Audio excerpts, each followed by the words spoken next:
সমাদৃত ভক্তবৃন্দ সকলের চরণ কমলে প্রণতি নিবেদন করি এবং সকলের কাছে প্রার্থনা করি, কৃপা চাই। আপনারা কৃপা করে নিজ গুণে ভুল ত্রুটি মার্জনা করবেন। অতি ক্ষুদ্র এই জগতে নরাধম হিসেবে এসেই যখন পড়েছি ভগবানের গুণকথা, হরিকথা, কৃষ্ণকথা, এই তো আমাদের কর্মের মাধ্যম। তাই সকলে কৃপা করে আজকের এই ভাগবতী আসরে একটু দিক নির্দেশনা করে দেবেন। আমরা ভাগবতীয় কথায় একদিকে যেমন ভগবান সম্বন্ধীয় কথা নিয়ে আস্বাদন আচমন করতে পারি, আবার অন্যদিকে ভগবানের মুখনিসৃত বাণী শ্রীমদ্ ভগবত গীতা নিয়েও আমরা এই আসরে কিঞ্চিত আস্বাদন করতে পারি। তাই একটু নির্দেশনা দেবেন। আমরা আজকে ভগবান সম্বন্ধীয় কথা আলোচনা শুনব নাকি ভগবানের মুখনিসৃত বাণী নিয়ে আলোচনা শুনব? শাস্ত্র অর্থাৎ নিজস্ব অস্ত্র, সব অস্ত্র। তাই শাস্ত্র সবকিছু কিন্তু শাস্ত্র নয়।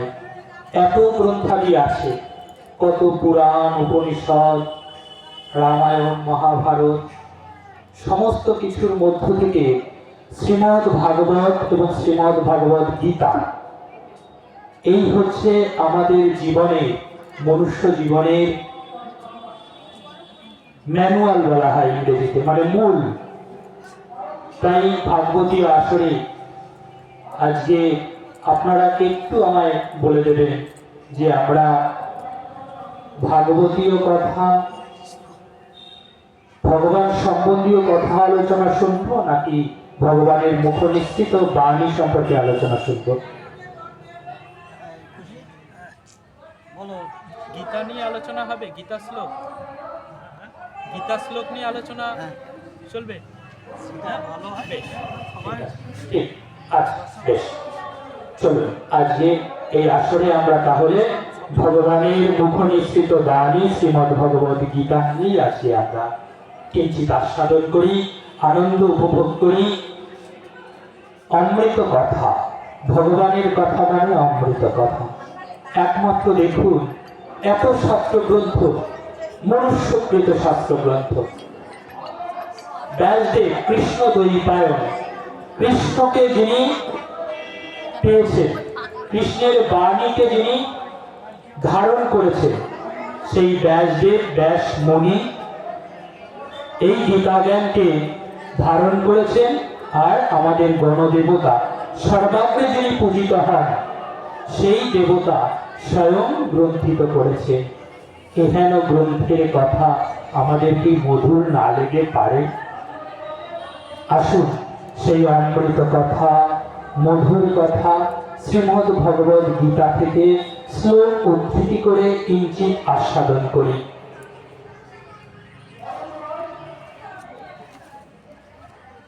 এখনো যারা দূরে আছেন, যারা এদিকে ওদিকে আছেন, শব্দশক্তি যতদূর পৌঁছাচ্ছে, প্রত্যেককে আহ্বান রাখছি, আসুন ভাগবতীয় আসরে এসে নিজ নিজ আসন গ্রহণ করুন। আমরা দূর থেকে কোনো জিনিসকে শ্রবণ চিন্তন করলে যতটা না আনন্দ পাই, সামনে বসে কাছের থেকে দেখলে আমাদের দৃষ্টি শ্রব্য যে কোনো জিনিস, যে জিনিসকে আমরা দেখতে পাচ্ছি এবং শুনতে পাচ্ছি, তার প্রতি আমাদের আকর্ষণ বেশি হয়। আমরা ফোনে অডিও কলে যেমন করে কথা বলি, একরকম আস্বাদন, কিন্তু সামনের লোকটাকে যদি দেখতে পাই, যিনি কথা বলছেন, তার প্রতি আকর্ষণ আমাদের বাড়ে। তাই বলবো, যারা দূর থেকে মাইকে শুনছেন, আসুন, কাছে আসুন, এসে আসরে সুন্দর বসবার আসন পাতা আছে, আপনারা আসন গ্রহণ করুন এবং আপনাদের সঙ্গে সামনাসামনি আজকের এই আসরে ভাগবতীয় কথা, হরি কথা নিয়ে একটু সকলে মিলে আনন্দ উপভোগ করি, আস্বাদন করি শ্রীকৃষ্ণ কথা। যেহেতু এটি দিবসী উপলক্ষে, অর্থাৎ শ্রদ্ধার্ঘ নিবেদনের আজকে এবং স্মরণ করবার, এই বাড়ির যারা যিনি গত হয়েছেন, তিনার আজকে সম্ভবত পরলোক গমনের দিন, সেই শ্রদ্ধা নিবেদনের দিন। কাজেই আমাদের আচ্ছা বেশ, তো আমরা দেখুন দুর্লভ মনুষ্য দেহ পেয়ে এই ধরাধামে এসেছি।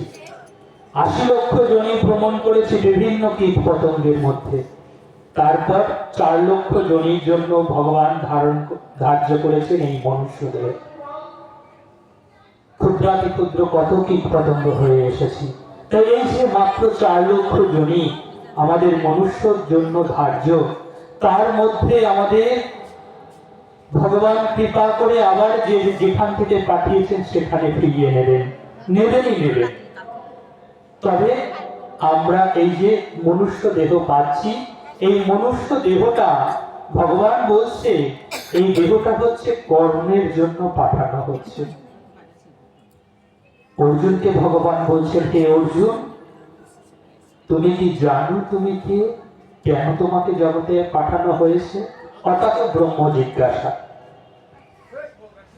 আমরা এই জগতে যারা এসেছি মনুষ্য রূপে, এই দেহটি হচ্ছে দুর্লভ। কেন?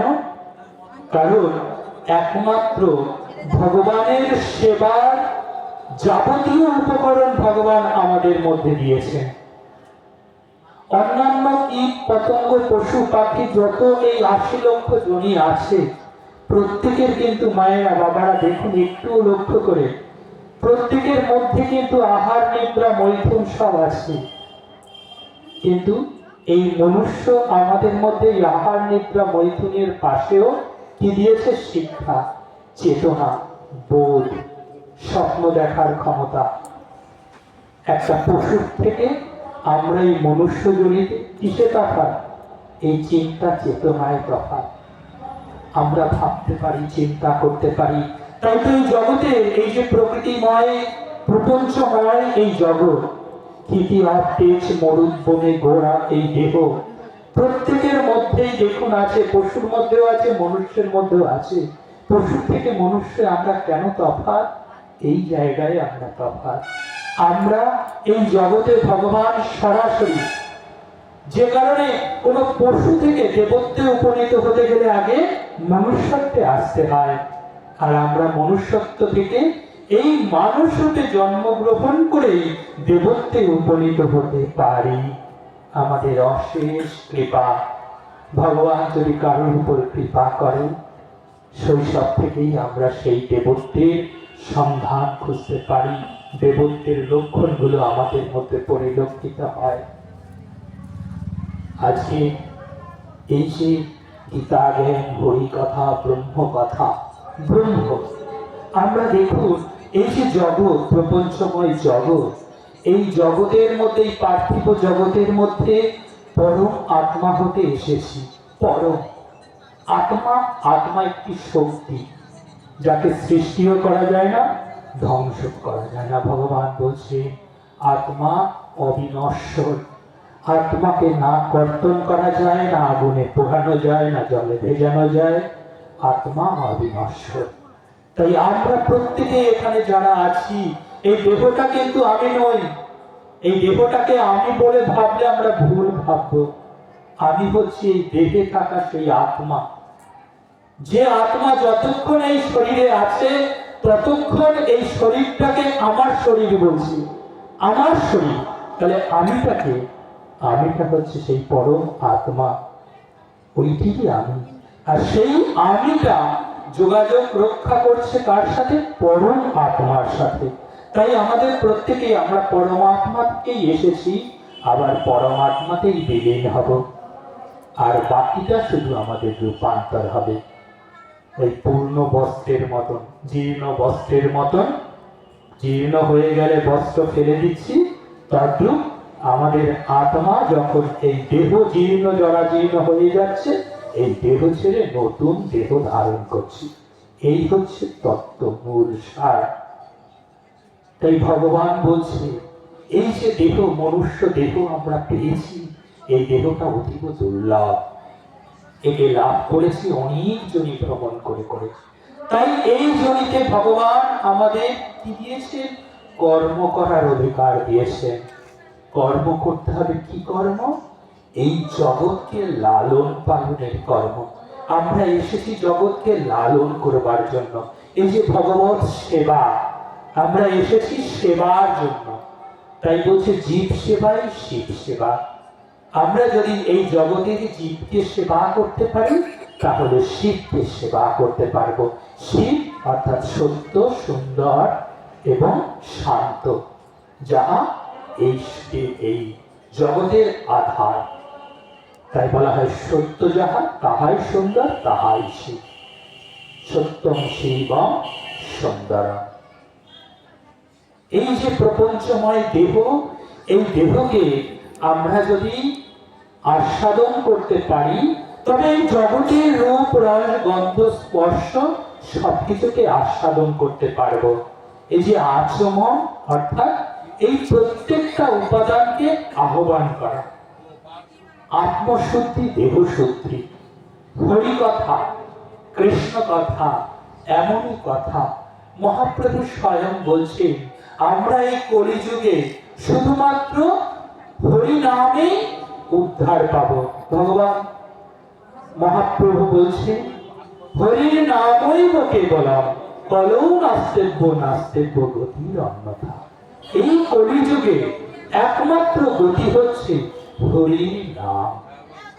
তাই ভগবান কথা, হরি কথা যতক্ষণ এই জিহ্বায় থাকবে, এই মুখে থাকবে, ততক্ষণ আমাদের এই জগতের প্রতি আকর্ষণ, জগতের প্রতি টান।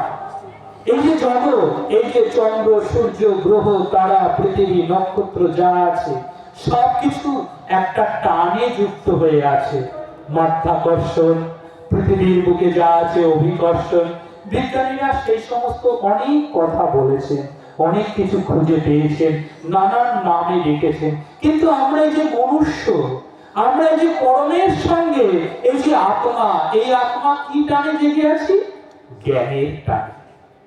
এই আত্মার খোরাক হচ্ছে শুধুমাত্র জ্ঞান, কারণ জ্ঞানই সত্য, আর যা সত্য তাই ব্রহ্ম। এই যে জগৎ, বিশ্ব ব্রহ্মাণ্ড, এই বিশ্ব ব্রহ্মাণ্ডে রূপকারকে সৃষ্টিকর্তা স্বয়ং ভগবান, কিন্তু তাকে রূপ দিয়েছেন কে? ব্রহ্মা। ব্রহ্মাণ্ডের রূপকার ব্রহ্মা, যিনি সৃষ্টিকর্তা। তিনি সৃষ্টি করেছেন, সৃষ্টির পরে কে পালন করবে? বিষ্ণু স্বয়ং শ্রীহরি, তিনি পালনের দায়িত্ব নিয়েছেন। আর দেবাদিদেব মহাদেব মহেশ্বর, ঈশ্বরের মহান সেই মহেশ্বর এই সমস্ত সৃষ্টিকে সংহারের দায়িত্ব নিয়েছেন। এই হচ্ছে আদি, এই হচ্ছে সত্য, ইহাই সনাতন। সৃষ্টির শুরু থেকে আছে এবং বর্তমানে চলছে, ভবিষ্যতেও থাকবে। এই হচ্ছে আমাদের শাশ্বত সনাতন পন্থা। ধর্ম আলাদা জিনিস, আমরা শাশ্বত সনাতনী পন্থায় আচরণ করছি, বিচরণ করছি, তাই আমরা সনাতনী। আর ধর্ম, ধর্ম তো যেমন জলের ধর্ম, সে উঁচু জায়গায় থাকলে নিচের দিকে বয়ে যাবে, পাশে কিছু থাকলে ভিজিয়ে দেবে। আগুন জ্বলছে, কাছে গিয়ে বসলে তাপ পাবে, আলো পাবে। আগুনের ধর্ম, ধর্ম হচ্ছে তার মূল বৈশিষ্ট্য। তাই মনুষ্য, আমাদেরও ধর্ম, আমাদের মূল মানবিকতা, মনুষ্যত্ব বোধ, এই হচ্ছে আমাদের ধর্মের মূল, ধর্মের সার। কিন্তু আমরা কোন পন্থায় আচরণ করছি? সনাতনী পন্থায় আচরণ করছি। ধর্ম জগতে একটি, মনুষ্যত্ব বা সনাতনী পন্থা। আর বাকি যা, এগুলো কোনো ধর্ম নয়। আমরা এইখানেই ভুল করি। আমরা আজকে ভাইয়ে ভাইয়ে, মানুষে মানুষে, পাশের বাড়ির লোকের সঙ্গে হয়তো উনি আরেকটা সম্প্রদায়ভুক্ত, হয়তো অন্যরকম আচার আচরণ করেন, অন্যরকম খাদ্যাভ্যাস, অন্যরকম চিন্তা চেতনা, অন্যরকম পোশাক পরিচ্ছদ, তার সঙ্গে আমরা ধর্ম নামে বিবাদ করছি, কিন্তু তা কিন্তু ধর্ম নয়। একটু সহজ করে একটু বোঝবার চেষ্টা করি। এই তো 622 খ্রিস্টাব্দের আগেও মুসলিম নামে যে সম্প্রদায়, ধর্ম নয় কিন্তু সম্প্রদায়, সেই সম্প্রদায়টা পৃথিবীতে ছিল না। হযরত মুহাম্মদ যীশু খ্রিস্টের জন্মের 622 বছর পর 622 খ্রিস্টাব্দে হযরত মুহাম্মদ মক্কায় একটি মাধ্যম, একটি পন্থা আবিষ্কার করলেন, লিখলেন, একটা গ্রন্থ রচনা করলেন, তাও অনেক বছর বয়সে। তাহলে শৈশবে যিনি গ্রন্থটা রচনা করছেন তার আগে পর্যন্ত মুহাম্মদ কি ছিলেন? মুহাম্মদের মতামত কি ছিল? তিনি কি ইসলামী ছিলেন? না। তেনার পিতা কি ইসলামিক ছিলেন? না। তাহলে বা যীশু খ্রিস্ট, এই যে যীশু খ্রিস্ট, আমরা খ্রিস্ট ধর্মে এখন 2026 সাল, তাহলে 2026 বছর আগে বা 2027 বছর পূর্বে যদি চলে যায়, খ্রিস্টীয় মতামত ছিল না। কিন্তু একটু সূক্ষ্ম সনাতনী, আমরা কেন সনাতনী মতটাকে বুঝবো না? আমরা বুঝছি না, চর্চা করছি না। দেখুন, যত কীর্তন হোক না কেন, সমস্ত কীর্তনের মূল কিন্তু এই পাঠ কীর্তন। কেন? পাঠ কীর্তন হচ্ছে জ্ঞান চর্চার মূল, জ্ঞান চর্চার সার। আমরা শ্রবণ, মনন, চিন্তন, ধ্যান, অনুধ্যান, অনুশাসন, প্রতিপালন, পালন যা কিছু করি না কেন, দেখুন সর্বাগ্রে কিন্তু শ্রবণম, শ্রবণমের উপরে কিন্তু আমাদের এই যে যন্ত্র, বাকযন্ত্র এবং পঞ্চ ইন্দ্রিয়, আমাদের তো 16টা কলায় পূর্ণ আমরা, তাই না? আমরা দেবত্ব বা ভগবানের যে 16 কলা, 16 অংশ, কি কি মা 16 অংশ? দেখুন, আমরা আজকে একটু চর্চা করি সেই বিষয় নিয়ে। কি কি 16 কলা? আমরা বলি না 16 কলায় পূর্ণ। কি কি সেই 16 কলা? দেখুন, 5টা কর্মেন্দ্রিয়। কি কি কর্মেন্দ্রিয় রয়েছে? এই যে মুখে কথা বলছি, কর্ম করছি, কিন্তু বাকযন্ত্র, এটি একটি কর্মেন্দ্রিয়। এই যে হাত দিয়ে সমস্ত কিছু স্পর্শ করতে পারছি, ধরতে পারছি, ধারণ করতে পারছি, এটি একটি কর্মেন্দ্রিয়। পানি, পদযুগল দিয়ে আমরা এক জায়গা থেকে আরেক জায়গায় চলাচল করতে পারছি, কর্ম করছি, এই পদযুগল আরেকটি কর্মেন্দ্রিয়। আমরা বায়ু, এই যে দেহকে খাবার দাবার দিচ্ছি, তার মধ্য দিয়ে দেহ থেকে যা বর্জ্য বা মল রূপে তৈরি হচ্ছে, বায়ু দিয়ে দেহ থেকে নিষ্কৃতি পাচ্ছে। বায়ু হচ্ছে আরেকটি কর্মেন্দ্রিয়। এই ইন্দ্রিয়কে বন্ধ করতে পারবো না, তাহলে দেহ শেষ, তাই না? আর হচ্ছে গুহ্য, যেটি সৃষ্টিদার। এই জগতে এসেছি, নারী পুরুষ রূপে এসেছি আমাদের সৃষ্টির জন্য, আবার নারী পুরুষ তৈরি করতে হবে, আরেকটি গুরুত্বপূর্ণ কর্মেন্দ্রিয়। তাই এই হচ্ছে 5টি কর্মেন্দ্রিয়, কেমন? আর 5টি জ্ঞানেন্দ্রিয়। এই যে প্রপঞ্চময় জগৎ, এই জগতের সঙ্গে এই যে মনুষ্য, এই যে দেহ, এই দেহের যোগাযোগ রক্ষা হচ্ছে কিভাবে? যোগাযোগ রক্ষা হচ্ছে 5টা জ্ঞানেন্দ্রিয়ের মাধ্যমে। এই যে চক্ষু, সমস্ত কিছু প্রকৃতির রূপ দেখতে পাচ্ছি। অর্জুনকে দেখিয়েছিলেন ভগবান এই বিশ্বের রূপ, তারপর অর্জুন বুঝতে পেরেছিলেন এত সুন্দর বিশ্ব, এত সুন্দর প্রকৃতি। সেই প্রকৃতিকে, সেই বিশ্বকে দেখবার জন্য আমাদের এই চক্ষু 1 নম্বর জ্ঞানেন্দ্রিয়। দেখুন, জ্ঞান, খানিক আগে বলছিলাম জ্ঞানী সত্য, সত্যই ব্রহ্ম। তাই এই জগৎকে, এই ব্রহ্মকে, জ্ঞানকে জানতে, তাই বলা হয় জ্ঞানেন্দ্রিয়। জ্ঞানকে জানার জন্য যে ইন্দ্রিয়, পঞ্চ ইন্দ্রিয়। তাহলে চক্ষু গেল, কর্ণ, এই জগতের যা কিছু সুন্দর শ্রুতি মধুর, এই কর্ণেন্দ্রিয়ের মাধ্যমে আমরা শুনতে পারি, প্রকৃতির সঙ্গে যোগাযোগ রক্ষা করতে পারি। গেল কর্ণ। জিহ্বা, যত রকম স্বাদ আছে এই জগতে, এত সাহিত্য, নবরসে 9টা রস, সেটা মনের খোরাক। আর এই জগতে এই ফল, ফুল, মধু, কত রকম, তিতো, মিষ্টি, ঝাল, নোনতা, কত রকম স্বাদ, সমস্ত স্বাদকে আস্বাদন করতে পারছি একমাত্র জিহ্বা। ঝালটা হয়তো সমস্ত অঙ্গ দিয়ে আস্বাদন করতে পারি, ঝাল সেই পায়ে লাগুক আর হাতে লাগুক, ঝাল টের পাবো, কিন্তু আর বাকিগুলো নোনতা, তেতো, মিষ্টি একমাত্র, তাও জিহ্বার আলাদা আলাদা জায়গা আছে। আপনি জিহ্বার মাথায় তেতো ফিরিয়ে রাখুন, তেতো পাবেন না, যতক্ষণ না পর্যন্ত সেই তিক্ত স্বাদ জিহ্বার গোড়ায় যাচ্ছে। কারণ ওই জায়গাটাই ভগবান নির্দিষ্ট করে দিয়েছে যে ওইখানে তেতো স্বাদটা যাবে, তবেই আপনি তেতো কিনা সেটা বুঝতে পারবেন। এমন সুন্দর করে ভগবান আমাদেরকে সাজিয়েছেন। দেখুন, আমাদের বহিরঙ্গের অলঙ্কারে আমাদের কি সজ্জা! এই যে যা কিছুই পোশাক আশাক গহনা দিয়ে আমরা অলঙ্কার দিয়ে নিজেকে সাজাই না কেন, ভগবান যে আমাদেরকে প্রত্যেকটা জায়গায় যেখানে যেমনটা দরকার সাজিয়ে রেখেছেন। জিহ্বা গেল, আর কি ত্বক। এই পুরো সমগ্র যে দেহ, সমগ্র দেহ দিয়ে স্পর্শ অনুভূতি। কোনো কিছুকে স্পর্শ করছি, বুঝতে পারছি এটা কি। চোখ বন্ধ করেও কোনো জিনিসকে যদি স্পর্শ করি, যারা এই চক্ষু ইন্দ্রিয় নিষ্ক্রিয়, ভগবান যাদের চক্ষু ইন্দ্রিয় নিষ্ক্রিয় করে দিয়েছে, দেখুন চোখের কাজ তারা স্পর্শ করে বুঝে যাচ্ছে। একটি ইন্দ্রিয় কম দিলেও ভগবান আরেকটি ইন্দ্রিয়কে সক্রিয় করে দিয়েছেন। তো এই হচ্ছে পাঁচটা জ্ঞানেন্দ্রিয় মা। এই পাঁচটা জ্ঞানেন্দ্রিয়, পাঁচটা কর্মেন্দ্রিয় গেল, তাহলে তো মাত্র হলো 10টা। 16 কলা আর 5টা কলা।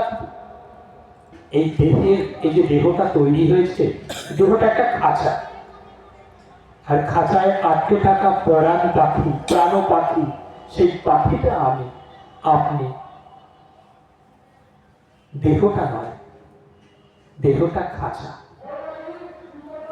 তাই এই যে খাঁচাটা তৈরি হচ্ছে, খাঁচাটা শুধু তৈরি নয়, এই খাঁচাটা ছিলাম এইটুকু না মা, এইটুকু ছিলাম না মাতৃগর্ভে যখন ছিলাম, যখন প্রথম দর্শন করেছেন কতটুকু, এতটুকু। আস্তে আস্তে এত বড় দেহটা, তাহলে এই দেহটা বাড়ছে, এই দেহের সঙ্গে কত কিছু যুক্ত হচ্ছে, কত কিছু ক্ষয় হচ্ছে। কি করে হচ্ছে? এই প্রকৃতি, এই যে মাটি, এই যে জল, এই যে বাতাস, এই যে আলো, এইগুলো পঞ্চভূতের নশ্বর দেহ। খেতি, অপ, তেজ, মরু, বন। তাহলে কতগুলো গেল? 15টা কলা। এখনো আরেকটি বাকি আছে, দেখুন কোনটা বাকি? এক মন।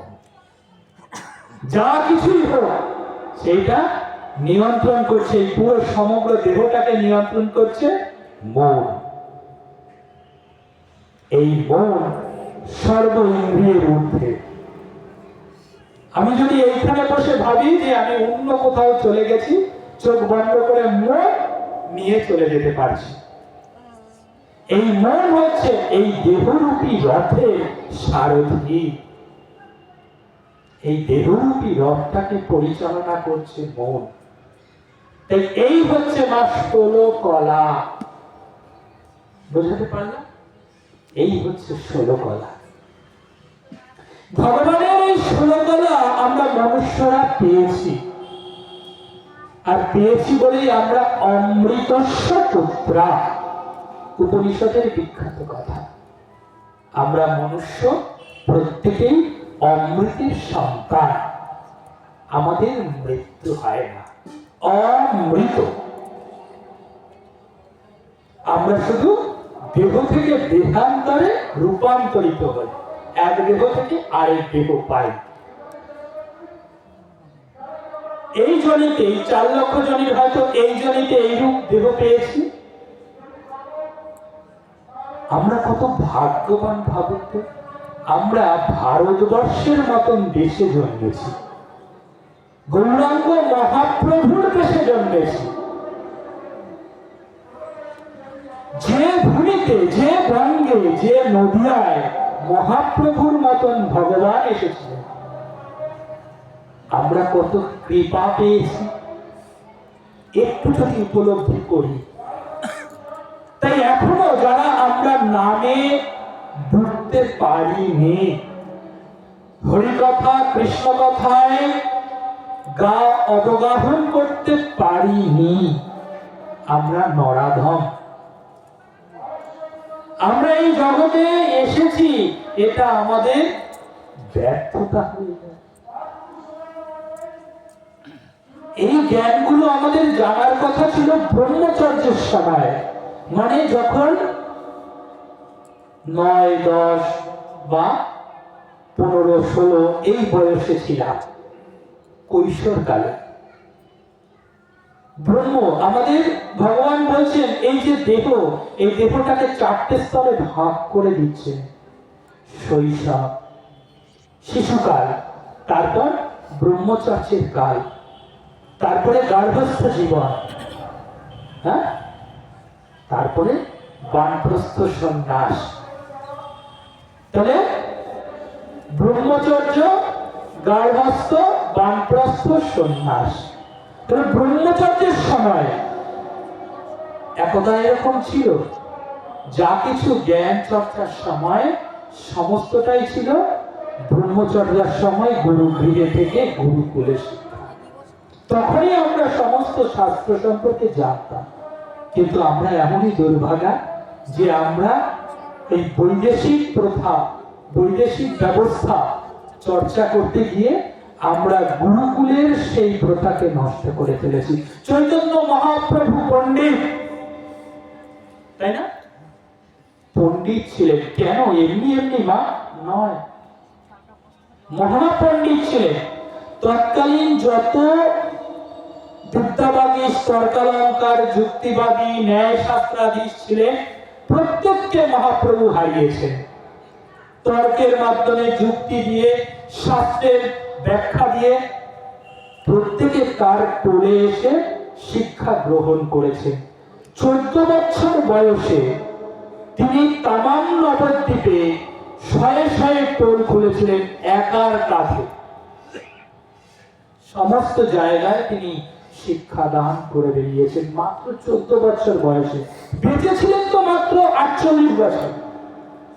চৈতন্য মহাপ্রভু, যার দৌলতে আমরা এই যে ভগবানকে ডাকার, ভগবানকে জানার, ভগবানকে পাবার, ভগবানকে উপলব্ধি করার এত সহজ পন্থা পেয়েছি, গোলকে থাকা সেই মহান মন্ত্রকে এই কলিযুগে যিনি মহামন্ত্র রূপে আমাদেরকে উপহার দিয়েছেন, তিনি উপলব্ধি করেছেন এই কলিযুগে হরির নামই কেবলম, কলৌ নাস্তেব্য নাস্তেব্য গতির অন্যথা, শুধুমাত্র হরির নামই একমাত্র অবলম্বন। তিনি কলিযুগের আগের যে 3 যুগ, সেই 3 যুগকে কিভাবে একটি মন্ত্রের মাধ্যমে, মহামন্ত্র, এক নাম, তার মধ্য দিয়ে এই জগৎকে উদ্ধারের পথ দেখিয়েছেন। সকলকে আচণ্ডালে মুচি বেতর, সকলকে এক ছাতার তলায় পথে সারিবদ্ধভাবে গণতান্ত্রিক আন্দোলনের মাধ্যমে নিয়ে এসেছেন। ভগবানকে মন্দিরালয় থেকে রথে উপবেশন করিয়ে পথের মধ্য দিয়ে চালনা করেছেন। ব্রাহ্মণ্য, নিজে ব্রাহ্মণ পরিবারে জন্ম নিয়েও ব্রাহ্মণ্যবাদ, কুসংস্কারবাদ সমস্ত কিছুকে নস্যাৎ করে ভক্তি আন্দোলনের এই পূর্ব ভারতে, তার আগে অনেকেই অনেক জায়গায়, শঙ্করাচার্য, মাধবাচার্য প্রত্যেকেই চেষ্টা করেছে। শঙ্করাচার্যের পর মাধবাচার্য, জ্ঞানাচার্য, এরকম অনেকেই চেষ্টা করে। শঙ্করাচার্য 4 ধাম নির্মাণ করেছে এই ভারতবর্ষে। মহাদেবের 4 ধাম নির্মাণ করে এই ভারতবর্ষকে, এই যে মুসলমানি পন্থা, পরপর এনারা এসেছেন। চৈতন্য মহাপ্রভু এসছেন 1164, যদি ভুল না করে থাকি, আর হযরত মুহাম্মদ 622 খ্রিস্টাব্দে ইসলাম প্রবর্তন করছেন। ততদিনে বাংলায় হুসেন সাহেব তখন সময়কাল, মহাপ্রভু নবদ্বীপে অবতীর্ণ হলেন। নিমাই পণ্ডিত মাত্র 14 বছর বয়সেই দেখাচ্ছেন। তাহলে কি ক্ষমতা আর কি জ্ঞান সমৃদ্ধ ছিলেন তিনি, এত জ্ঞান ধারণ করেছিলেন। সবই সৃষ্টিকর্তা বা ভগবানের কৃপা। মহাপ্রভু নিজে বলছে যে দাপরে ছিলেন রাধা কৃষ্ণ, সেই যুগল শক্তি নিয়ে অবতীর্ণ হয়েছে। মহাপ্রভুর জীবনী গাথা যিনি লিখছেন এভাবে ব্যাখ্যা করছেন।